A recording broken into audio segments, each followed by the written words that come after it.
자, 안녕하세요. 집합과 명제 단원에 우리가 집합을 먼저 공부해 보겠습니다. 집합은 새로운 어떤 수학적 대상이다. 제가 이렇게 적어 놨는데, 자, 수학을 하려면, 그리고 수학의 여러 가지 방법들을 공부하려면 그 대상이 명확해야 되는데, 이게 무슨 말이냐면 이런 겁니다. 예를 들면 우리가 여러 가지 계산들을 하기 위해서 어떤 양을 이런 수로 표현하고 그런 것들을 계산을 하게 되는 거죠. 또는 뭐 방정식 이런 것도 표현할 수도 있고요. 예를 들어서 이런 것들이 수학적인 대상이 되고 함수 이런 것도 생각을 할 수 있습니다. 자, 그럼 그런 것들과는 다르게 집합이라는 대상은 뭐냐 하면, 자, 조금 성질이 달라요. 하나하나 낱개를 얘기하는 게 아니라 어떤 것들을 모아놓은 겁니다. 이게 가장 핵심적인 거예요. 여러 개를 한꺼번에 생각할 수 있는 개념이 바로 집합입니다. 그런데 모든 게 다 집합이 되느냐? 그렇진 않고요. 핵심적인 아이디어는 그 대상을 분명히 알 수 있는, 또 분명히 구분할 수 있는 그런 특징을 가지고 있다. 어떤 주어진 조건에 의해서, 자, 이런 것들이 집합이냐 아니냐를 결정하는 중요한 요소가 되고요. 그러면 대상을 분명히 알 수 있는 것들을 모아놨으니까 그 안에는 예를 들어서 1, 2, 3 이런 것처럼 이 대상이 명확해요. 1보다 크고 3보다 작은 자연수예요. 이렇게 명확하면 이 안에 있는 것들 이렇게 울타리 쳐서 만들 수 있고, 자, 이런 것들을 이 각각 안에 있는 그 대상 하나하나 이런 걸 우리가 원소 이렇게 표현합니다. 대개 집합은 우리가 A, B, C 이런 것처럼 대문자로 표현하고요. 원소는 소문자로 표현하는데, 자, 이 집합이고 원소다 이런 걸 이론 기호를 이용해서 표현합니다. 예를 들어서 A가 집합 A의 원소이다. 이거는 우리가 엘리멘트 약자거든요. MENT, 네, 이렇게 표현하고, 예를 들어서 이 집합의 이름을 A라고 이렇게 줬으면, 자, 2라는 것은 A의 원소이다 이렇게 표현하는 거죠. 자, 우리가 집합을 생각할 때는 분명한 구분이 아주 중요하다 그랬죠. 그래서 애매한 거는 집합으로 하지 않아요. 예를 들어서 키가 큰 사람들의 모임, 이건 집합이 아닙니다. 그런데 키가 160cm 이상인 사람들의 모임, 이건 집합이 맞는 거죠. 자, 이렇게 구분해 주면 되겠습니다.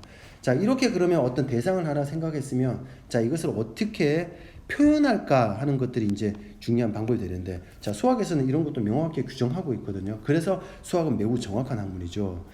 자, 그러면 우리가 하나 대상 생각해 볼게요. 자, 하나의 대상을 생각하는데, 거꾸로 캠퍼스 선생님들, 자, 이 기회에 한번 생각해 볼까요? 자, 거꾸로 캠퍼스 선생님들 누가 있습니까? 자, 에코, 또, 네, 몰라, 이쪽이죠. 그 다음에, 기린, 네, 그 다음에 화로, 점배, 많네요. 또 수선도 있고요. 자, 여자 선생님들로 넘어가면 초파, 락스, 꼰조 이렇게 있습니다. 자, 이렇게 쭉 다 써주면 되죠. 근데 뭔가 좀 허전한 것 같아. 자, 이것들을 명확히 구분하기 위해서 우리는 중괄호를 이렇게 쳐줍니다. 자, 이렇게 나타내는 방법을 원소 나열법 이렇게 표현해요. 집합에서 명확히 구분된 원소들을 일일이 하나씩 다 나열해 주는 방법이고, 자, 이렇게 쓰려고 했더니 예를 들어서 뭐 이 정도 9개 정도는 괜찮은데 대한민국 국민들 이러면 너무 다 써줄 수가 없잖아요. 자, 그럴 때는 조건을 명확히 알려주는 방법이에요. 어떻게 쓰냐면, 자, x바 x는 이렇게 씁니다.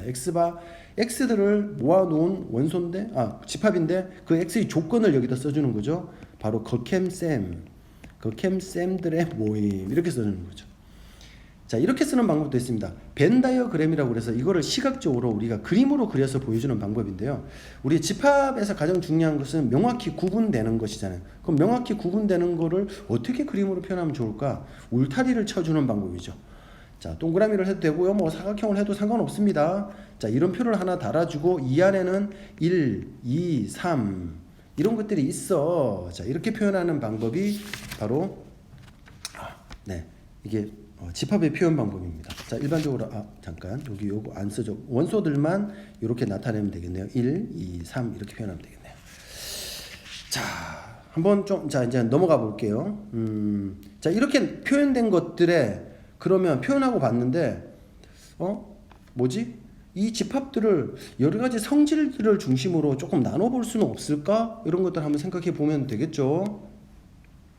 잠깐 앞으로 다시 돌아가서, 자, 우리가 앞에 것들을 나열을 할 때 이 집합에서 이 나열을 할 때 중요한 두 가지 요소는, 중복되는 거는 한 번만 써줍니다. 중복하지 않고요. 우리가 순서에 상관없이 쓴다. 어떤 순서가 상관없습니다. 얘를 먼저 쓰나 나중에 쓰느냐는 상관이 없다는 거죠. 이 두 가지 좀 체크하고 갑시다.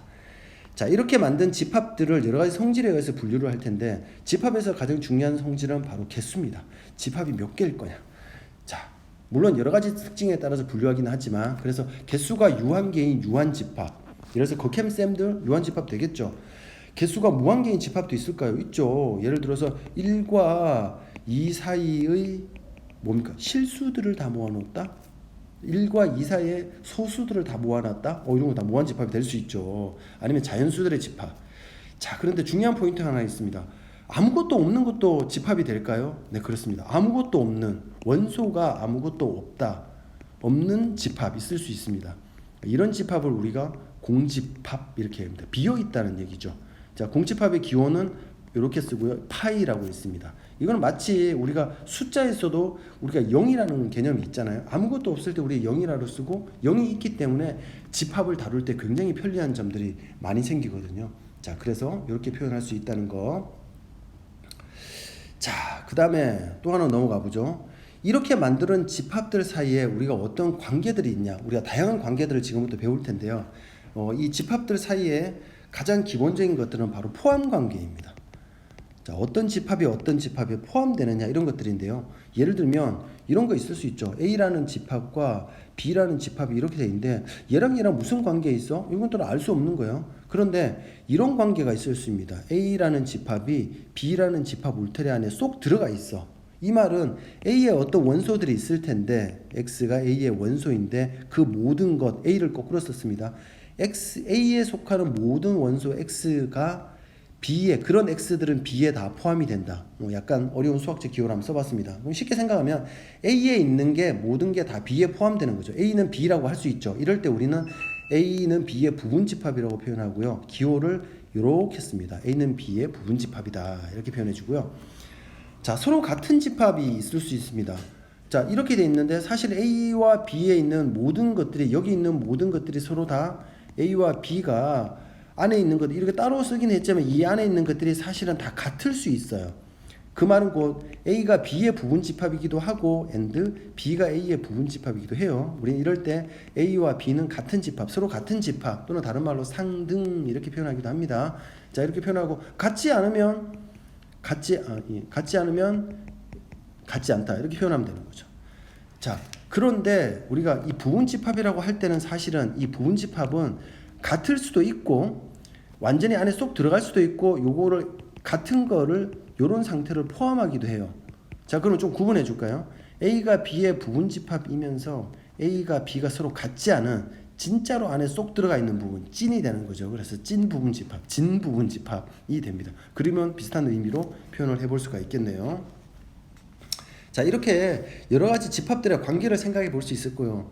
있는데 뭐 이런 몇 가지 아이디어를 한번 생각해 볼까요? 그러면 자, 공집합은 어떤 집합의 부분집합이 될까요? 그렇죠. 공집합은 모든 집합의 부분집합이 됩니다. 마치 우리가 숫자에서 1은 모든 수의 약수 이렇게 얘기를 하잖아요. 그것과 비슷한 의미로 생각을 해보면 되고요. 또 A는 A, 자기 자신은 부분집합이 될까요? 역시 부분집합의 개념에 보면 우리 같은 것들을 포함한다 그랬잖아. 역시 부분집합이 됩니다. 또 이런 아이디어 한번 생각해 볼 수 있어요. A가 B에 포함이 되고 B가 C에 포함이 됩니다. 이런 관계에 있다면 A는 C에 포함이 되나요? 그렇죠. 자, 이걸 식으로 표현하면 이런 A가 B에 포함이 되고 그리고 B가 C에 포함이 되면 오케이, A는 C에 포함된다. 이렇게 표현을 할 수 있습니다. 이렇게 오므려들 만들고 이렇게 그림으로 이렇게 표현할 수 있습니다. 이런 관계들 우리가 한번 생각해 볼 수 있습니다. 자, 그 다음에 우리가 마지막으로 우리가 부분집합의 개수를 한번 생각해 볼 텐데, 자, 우리가 집합을 얘기할 때 집합에서는 그 집합에 있는 원소의 일단 개수가 몇 개 있냐가 되게 중요해요. 그 집합을 A라고 하면 그 원소의 개수는 일단 n 기호를 우리가 n이라고 써 넘버 na 이렇게 표현합니다. 자, 이거는 원소의 개수예요. 예를 들어서 A라는 집합이 1, 2, 3 이렇게 있다면 na는 뭐가 됩니까? 3개 이렇게 표현하는 거죠. 자, 그런데 이 집합의 부분집합을 생각해 보자.